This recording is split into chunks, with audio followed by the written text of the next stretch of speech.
जब भी हम अपने बच्चों को स्कूल छोड़ने के लिए जाते हैं तो उनके साथ जाते हैं ताकि उनके साथ कोई दुर्घटना ना हो जाए, उन्हें कोई किडनैप ना कर ले या फिर उन्हें कोई उठा ना ले। ये सारी बात सोचते हुए हर एक माँ बाप, चाहे छोटा बच्चा हो चाहे बड़ा बच्चा हो, उसे छोड़ने जाएगा और उसे लेकर भी आएगा। टाइम पर उसे लेकर आएगा, टाइम पर उसे छोड़ने जाएगा। ये आज से नहीं चला रहा है। और अगर हम गांव में जाकर देखें तो गांव में ऐसा बिल्कुल नहीं है। वहाँ पर बच्चे जो होते हैं ऐसे ही जाते हैं। लेकिन शहर में अगर बच्चा 5 मीटर या 10 मीटर की दूरी पर भी जा रहा है तो हम उसके साथ जाएंगे। साथ जाने के साथ साथ हम बताकर आएंगे, चाहे ट्यूशन हो या फिर स्कूल हो, कि हमारे बिना हमारे बच्चों को आप बाहर ना निकालिएगा। आज की घटना में कुछ ऐसा ही होता है, जहाँ पर एक लड़की जो होती है स्कूल से आ रही होती है, यानी कि ट्यूशन से आ रही होती है, लेकिन ट्यूशन से आते आते उसके साथ कुछ ऐसा होता है जिसे सुनकर आप हैरान हो जाएंगे। और ऐसा ही पुलिस वाले के पास एक वीडियो आता है। वीडियो सिर्फ 25 सेकंड का होता है। ना ही उसमें किसी व्यक्ति का चेहरा होता है, ना ही उसमें किसी व्यक्ति का कद होता है, ना ही काठी होती है, ना ही उसमें कोई व्यक्ति होता है। अगर उस वीडियो में कोई होता है तो सिर्फ एक गाड़ी होती है, उस गाड़ी पर लिखा हुआ एक नाम होता है, ना ही गाड़ी का नंबर होता है। अब पुलिस वालों के पास सिर्फ 25 सेकंड का वीडियो होता है। 25 सेकंड की वीडियो से उन्हें ये जानकारी निकालनी थी आखिरकार जो लड़की किडनैप हुई है, जिस लड़की के साथ ये सब कुछ हुआ है, जिस लड़की को उठाया गया है, उसे कैसे उठाया गया है, क्यों उठाया गया है और किसने उठाया गया है। इस केस में कौन कौन शामिल होता है, उस लड़की के परिवार वाले शामिल होते हैं, फिर कोई बाहर का शामिल होता है, पुलिस वालों के लिए जानना बहुत ज़रूरी हो जाता है। तब पुलिस वालों के पास एक ये वीडियो आता है। वीडियो आने के बाद जब पुलिस वाले केस की तहकीकात करते हैं तो उनके सामने कुछ चौंकाने वाले ऐसे व्यक्ति मिलते हैं जिसे देखकर पुलिस वाले जो होते हैं हैरान हो जाते हैं। चले तो क्या होता है इस घटना में, जानते हैं इस घटना के बारे में। नमस्कार, आदाब, सत श्री अकाल, हर हर महादेव। मेरा नाम रूपा है और आज की ये घटना उत्तर प्रदेश का एक ज़िला लगता है बुलंदशहर, और बुलंदशहर का ही एक गांव लगता है चांदपुर। दरअसल चांदपुर में शाम 4 या 5 के करीब एक लड़की जो होती है 10th की पढ़ाई कर रही होती है, वो ट्यूशन से अपने घर आ रही होती है। ये बात जो होती है 2 जनवरी सन 2018 की होती है। जब अपनी ट्यूशन से घर आ रही होती है तो कोहरा बहुत होता है, यानी कि कोहरे में ना ही तो उसे कुछ चमक रहा था, ना ही उसे कुछ दिख रहा था। कोहरे में उसे 10 मीटर तक का नहीं चमक रहा था, इतना कोहरा, इतनी धुंध पड़ रही थी। अब जैसे वो लड़की जो होती है साइकिल से अपने घर आ रही थी, घर आने के बाद वो घर पहुंचती ही नहीं है। जब घर पहुंचती ही नहीं है तो घर वाले जो होते हैं बहुत परेशान हो जाते हैं, चिंतित हो जाते हैं। जब घर वाले अपने घर से बाहर निकल कर देखते हैं, सोचते हैं कि हमारी बेटी कहाँ पर रह गई। वे जैसे ही घर से बाहर निकलते हैं, तो देखते हैं कि उनकी बेटी की सिर्फ साइकिल और एक बैग और एक जूता पड़ा हुआ है। जब ये सारी चीज़ें देखते हैं तो घर वाले जो होते हैं उन्हें सोचने में थोड़ा टाइम नहीं लगता कि उनकी बेटी के साथ कुछ गलत हो चुका है। तभी 112 पर कॉल करते हैं। 112 पर जब कॉल जाता है तो वहाँ की जो पुलिस होती है वो मौके पर पहुँचते हैं। मौके पर पहुँचने के बाद वे 10 मिनट के अंदर अंदर तहरीर लिख लेते हैं। तहरीर लिख लेने के बाद अब ये ढूंढने में लग जाते हैं उस लड़की को, जो लड़की वहाँ से गायब हुई थी। पुलिस वाले जो होते हैं पहले तो उसकी कॉल डिटेल निकालते हैं। कॉल डिटेल निकालने के बाद जब देखा जाता है तो उस कॉल डिटेल में 2 लड़के होते हैं। जिस लड़की जो होती थी बातें क्या करती थी, उन्हें अपनी फ़ोटो भेजे भी करती थी और उधर से आया भी करती थी।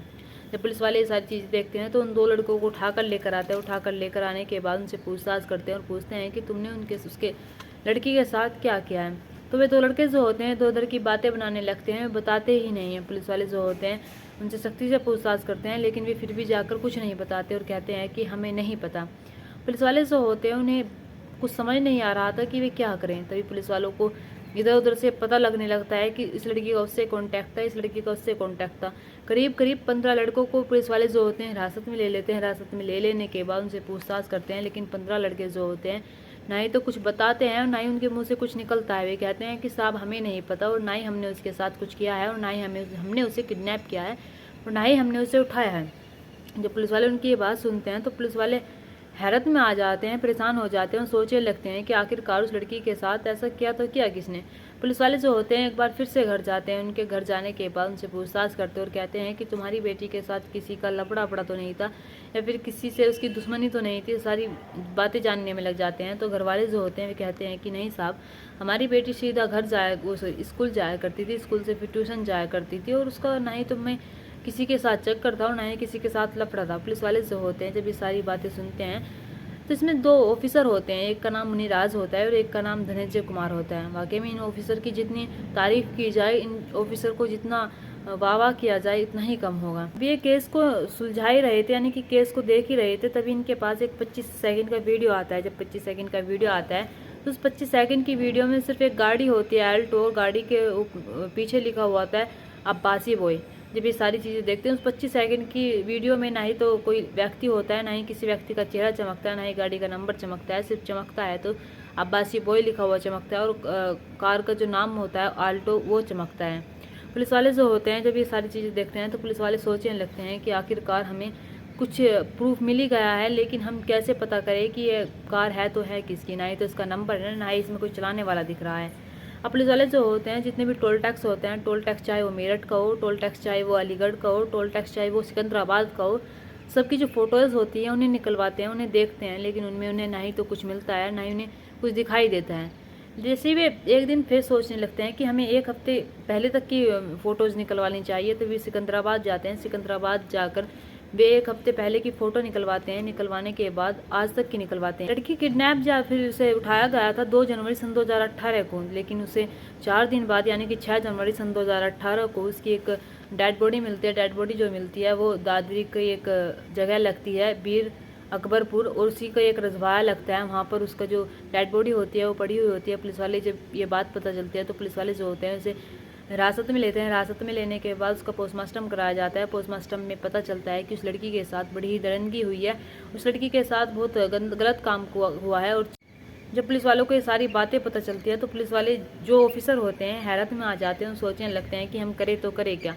तब ये सिकंदराबाद की जो फ़ोटोज़ निकलवाते हैं एक हफ्ते पहले तक की, उन्हें चेक करते हैं, फिर से उन्हें एक बार खंगालने की कोशिश करते हैं। जब खंगालने की कोशिश करते हैं तभी उसमें एक गाड़ी आती है। गाड़ी जो होती है वही होती है आल्टो, उसमें नंबर भी होता है और उस पर पीछे लिखा हुआ था अब्बासी बॉय। पुलिस वालों को लगता है कि अब हमें उम्मीद की किरण मिल गई है और हम जल्द से जल्द उन्हें ढूंढ पाएंगे और उनसे पूछेंगे कि उन्होंने लड़की के साथ ऐसा क्यों किया, उनका क्या रिलेशन था उससे। पुलिस वाले जो होते हैं उस गाड़ी का जो नंबर होता है उससे पता करके उस गाड़ी के मालिक के पास पहुंच जाते हैं। जब मालिक के पास जाते हैं तो मालिक जो होता है वो कहता है कि साहब ये गाड़ी तो मैंने बेच दी है और ये गाड़ी मैंने बुलंदशहर का जो गांव है चांदपुर, वहाँ के ही एक व्यक्ति को बेची है। जब ये सारी बातें पुलिस वालों को पता चलती है तो पुलिस वाले जो होते हैं सोचने लगते हैं कि आखिरकार ये गाड़ी है तो है किस पर। जब वहाँ से उसका पता लेते हैं, पता लेने के बाद उसके पास जाते हैं, उस व्यक्ति को गिरफ्तार करते हैं। उस व्यक्ति का जो नाम होता है वो जुल्फीदार होता है। जुल्फीदार का एक दोस्त होता है इज़राइल, और इज़राइल का ही एक और दोस्त होता है इरशाद। ये पहले तो दोनों पकड़े जाते हैं, जो तीसरा वाला होता है वो सबसे लास्ट में पकड़ा जाता है। इन दोनों को उठाकर लेकर आते हैं। उठाकर लेकर आने के बाद इनसे पूछताछ करती है कि तुमने उस लड़की के साथ ऐसा क्यों किया। इससे पहले पुलिस वाले जो होते हैं 30 लड़कों को गिरफ्तार कर चुके थे, 30 लड़कों को हिरासत में ले चुके थे, उन 30 लड़कों से पूछताछ कर चुके थे, उनके बारे में उस लड़की के बारे में पूछ चुके थे। लेकिन वे 30 में से लड़के जो होते हैं वे कुछ नहीं बताते, लेकिन उनमें से 2 लड़के जो होते हैं वे अपना गुनाह कबूल कर लेते हैं और कहते हैं कि हाँ साहब हमने उसे मारा है और हमने उसके साथ ये सब कुछ किया है। लेकिन पुलिस वालों को दाल में काला लगता है। वे सोचते हैं कि इतनी आसानी से इन्होंने अपना जुर्म कबूल कैसे कर लिया। वे पुलिस वाले जो होते हैं मुनीर राज और एक जो ऑफिसर होता है जिसका नाम धनंजय कुमार है, ये दोनों जो होते हैं ठान लेते हैं कि इन्होंने ये जुर्म नहीं किया, ये जुर्म किसी और का करा हुआ है। तभी वे जुल्फीदार शाद को गिरफ्तार करते हैं। गिरफ्तार करने के बाद जब इनसे पूछताछ कर रहे थे तो वे कहते हैं कि हाँ साहब हमने ये सब कुछ किया है। लेकिन उनमें से जुल्फीदार जो होता है वो कहता है कि साहब मैं आपको 3 करोड़ की रिश्वत दे रहा हूँ, मैं आपको 3 करोड़ रुपये देना चाहता हूँ। मुझसे पहले दो लड़के जो होते हैं वे जुर्म कबूल कर चुके हैं, तो प्लीज़ मुझे छोड़ दीजिए। लेकिन सामने बैठे हुए धनंजय कुमार जो मुनिराज होते हैं सोचने पे वे मुस्कुराते हैं। मुस्कुराते हुए कहते हैं कि तुम ये क्या कह रही हो और तुम्हारे पास इतना सारा पैसा कहाँ से आया। तो जो लड़का होता है ये कहता है कि साहब मेरे पिता की जो ज़मीन थी उसका मुआवजा उठाया, जब मुआवजा उठाया तो उससे ही ये सारे पैसे आए हैं, हमें छोड़ दीजिए। और जो उन 2 लड़कों ने अपना गुनाह कबूल किया है उन्हें आप गिरफ्तार कर लीजिए। लेकिन धनंजय कुमार जो होते हैं वे बड़े ही ईमानदार होते हैं। उनके साथ साथ जो मुनिराज होते हैं वे भी बहुत ईमानदार ऑफिसर होते हैं। ये रिश्वत देने से मना कर देते हैं और रिश्वत देने से इनकार कर देते हैं। जब रिश्वत लेने से इनकार कर देते हैं तो इधर ये जो 2 लड़के होते हैं इनसे पूछते हैं कि तुमने उस लड़की के साथ ऐसा क्यों किया और किस लिए किया और कैसे किया और उसकी लड़की के साथ तुमने क्या किया। जब ये सारी बातें उनसे पूछ रहे थे और तुम्हारे साथ साथ कौन कौन शामिल थे, वे उनकी जुबानी सुनना चाहते थे। जुल्फीदार उसका दोस्त जो होता है वो बताता है कि मैं 1 जनवरी सन 2018 को नया साल होता है। जब नया साल होता है तो हम पार्टी करते हैं। पार्टी करते करते हम भूल जाते हैं कि हमारे पास कितना पैसा आया है और मेरे पापा की जो मुआवजा उठा था, मैं सोचता हूँ कि अब ना ही तो हमारा कोई कुछ बिगाड़ पाएगा और ना ही हमारा कोई कुछ कर सकता है। हम बहुत पीते हैं, खाते हैं और नए साल की जश्न मनाते हैं। जब नया साल का जश्न मनाते हैं तभी हम सोचते हैं कि अब हमें कुछ बड़ा करना चाहिए, मौज मस्ती करनी चाहिए। हमें कोई हमारे साथ एक ऐसी लड़की आनी चाहिए जिसके साथ हम मौज मस्ती कर सकें। तो एक रात जो 1 मई की जो रात होती है वो ऐसे ही गुजर जाती है, जब ऐसे ही 1 जनवरी की जो रात होती है वो ऐसे ही गुजर जाती है। ऐसे ही गुजर जाने के बाद 2 जनवरी आती है। जब 2 जनवरी आती है और ये वहाँ से गुजर रहे होते हैं, तभी इनकी नज़र जो होती है उस लड़की पर जाती है। ये पहले से प्लान कर रखा था इन्होंने कि हमें लड़की जो चाहिए वो पतली होनी चाहिए और किसी स्कूल की लड़की होनी चाहिए, हम उसे उठा लेंगे। और वो लड़की जो होती है 10th क्लास में पढ़ने वाली, वो ऐसी ही होती है, वो साइकिल पर जा रही होती है, उसके कंधे पर बैग होता है। अब ये जैसे उस लड़की के बराबर में से गुजरते हैं तो उसे भी किडनैप कर लेते हैं, उसे उठा लेते हैं। वो चीखने की चिल्लाने की कोशिश भी करती है, लेकिन उसकी आवाज़ें वे दूर तक जाने ही नहीं देती। महज उसकी घर की 10 मीटर की दूरी से उसे क्यों किडनैप करते हैं। किडनैप करने के बाद वो उसे हाईवे की सड़कों पर घुमाने लगते हैं। वे हाईवे पर उसे घुमाने लगते हैं। हाईवे पर जब उसे घुमा रहे थे तभी जो इसके 3 दोस्त होते हैं मिले हुए, 3 दोस्त जो होते हैं मिले हुए, 2 आगे बैठे हुए थे। लड़की जो होती है एक दोस्त के साथ पीछे होती है और उसके पीछे जब होती है तो उसके साथ करता है। उसके साथ बारी बारी से वे ऐसा करते रहते हैं। बारी बारी से एक गाड़ी चलाता था, बारी बारी से एक उसके साथ करता था। जब उसके साथ बारी बारी से सब कुछ कर रहे थे तब उसके जो आवाज़ थी उसके मुंह पर हाथ लगा रहे थे। वो लड़की जो होती है वो कहती है कि तुम मेरे साथ कुछ भी कर लो, लेकिन मुझे मारो मत, मुझे पीटो मत, मेरा मुंह मत पीछो, मेरा दम घुट रहा है। लेकिन ये जो लोग होते हैं, शैतान होते हैं, इनका जो रूप होता है वो भेड़ियों वाला होता है। वाकई में उस लड़की की एक नहीं सुनते। वो लड़की जो बार बार चीख रही थी, बार बार चिल्ला रही थी, वो बार बार कह रही थी कि तुम मेरे साथ कुछ भी कर लो, लेकिन मेरा मुँह मत दबाओ। लेकिन ये तीनों जो होते हैं उसकी एक बात नहीं सुनते। उसकी जब एक बात नहीं सुनते, बस अपनी मस्ती में चूर होते हैं। और ये मस्ती में ऐसे चूर होते हैं कि इन्हें पता ही नहीं चलता कि इनकी गाड़ी 20, 30, 40 किलोमीटर चल दी है। और चलने के बाद उस लड़की के साथ जो ये सब कर रहे थे, इन्होंने इतने घंटे तक किया और इतने घंटे तक इन्हें ये नहीं पता चला कि वो अब इस दुनिया में नहीं रही है। वो लड़की जो होती है मर चुकी है।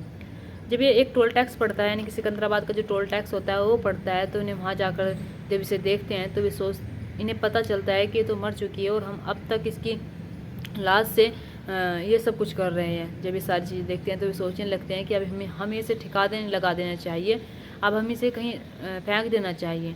तभी ये दादरी की जो जगह लगती है बील अकबरपुर, वहाँ की जो रजवाड़ा लगता है वहाँ पर उसे फेंक देते हैं। फेंक देने के बाद ये तीनों जो होते हैं बेखबर हो जाते हैं और सोचने लगते हैं कि हमारा कोई कुछ बिगाड़ नहीं पाएगा और हमारा कोई कुछ कर ही नहीं सकता। अब हम आज़ाद हैं और ना ही हमें कोई कुछ ढूंढ पाएगा। ये तीनों जो होते हैं उसे फेंकने के बाद सिकंदराबाद का जो टोल टैक्स होता है वहाँ से गुजर जाते हैं। पुलिस वाले जब इनकी बात सुनते हैं तो पुलिस वाले जो होते हैं वे कहते हैं कि क्या तुम्हें थोड़ी सी भी दया नहीं आई उस बच्ची के साथ ऐसा करते हुए? क्या तुम्हें थोड़ा सा भी डर नहीं लगा उस बच्ची के साथ इतना घिनौना काम करते हुए? और तुम यहाँ बैठकर मुझे रिश्वत दे रहे हो कि 3 करोड़ की रिश्वत ले लो। और जो 2 लोगों ने जुर्म कबूल किया, उन 30 लड़कों में से उन्होंने कहा है कि हमने किया है सब कुछ, उन्हें गिरफ्तार कर लो और हम इन पैसों का लेकर करेंगे तो करेंगे क्या? तुमने एक ऐसी बच्ची की जान ली है, किसी के घर को उजाड़ दिया है और किसी के घर को ऐसे उजाड़ा है कि उनकी नन्ही सी जान थी, उनकी बच्ची जो थी उनकी घर की लक्ष्मी थी और तुमने उसे ही जान ले ली। और तुम लोगों ने किस लिए किया? तुम्हारे पास इतना पैसा आ गया था और तुमने ये कमाया नहीं था। तुम्हारे पास इससे सारा पैसा जो आया था सरकार की ओर से मुआवजा मिला था। अगर तुम कमाते और उसके कमाने का एहसास होता, अगर उस पैसे का तुम्हें ये होता कि हाँ हमारी मेहनत मजदूरी की कमाई है, तब कहीं तुम 100 बार सोचते ऐसा काम करने से पहले। लेकिन अब तुम्हारा ये पैसा किस काम का? और ना ही तो हम तुमसे रिश्वत लेंगे और ना ही हम तुम्हें छोड़ेंगे। पुलिस वाले जो होते हैं इन तीनों को गिरफ्तार कर लेते हैं। इसका जो दोस्त होता है उसे भी गिरफ्तार कर लेते हैं। गिरफ्तार करने के बाद पुलिस वाले जब ये सारी कहानी उसके घर वालों को बताते हैं लड़की के, तो लड़की घर वाले जो होते हैं वे फूट कर रोने लगते हैं, चीख कर रोने लगते हैं। और उसकी जो गूंज होती है वो ऐसे ही फैल जाती है सोशल मीडिया पर और लोग जो होते हैं सोचने पर मजबूर हो जाते हैं कि आखिरकार एक छात्रा के साथ 3 लड़कों ने ऐसा करा तो करा क्यों? ऐसा करने वालों के घर में क्या वाकई में एक माँ नहीं होती है? जिसकी कोख से उन्होंने जन्म लिया है, वे उसी महिला के साथ ही सब कुछ कर देते हैं। अब यहाँ पर पुलिस वाले जो होते हैं जब इन्हें हिरासत में ले लेते हैं तो इनके खिलाफ जो प्रूफ होते हैं इकट्ठा कर देने के बाद मार्च 2021 में ऑक्सो एक्ट के तहत जज साहब जो होते हैं वे इन्हें सजाए मौत सुनाते और कहते हैं कि इन्हें जीने का कोई अधिकार नहीं है और ऐसे व्यक्तियों को जीने का वाकई में कोई अधिकार नहीं है। जो ऑफिसर होते हैं उन्हें बहुत खुशी होती है, वे सोचते हैं कि वाकई में आज उस लड़की को इंसाफ मिला है, आज उस लड़की को जाकर ये तसल्ली मिली होगी कि हाँ जिन्होंने मेरे साथ गुनाह किया था आज वे इस मुकाम पर हैं, वे आज इस जगह पर आकर खड़े हुए हैं कि उन्हें सजाए मौत मिली है। अब इन तीनों को जो सजाए मौत मिलती है, ना ही तो इनके पैसा कोई काम आता है और ना ही इनके जो बाप की जो मुआवजा उठाता ना ही वो काम आता है।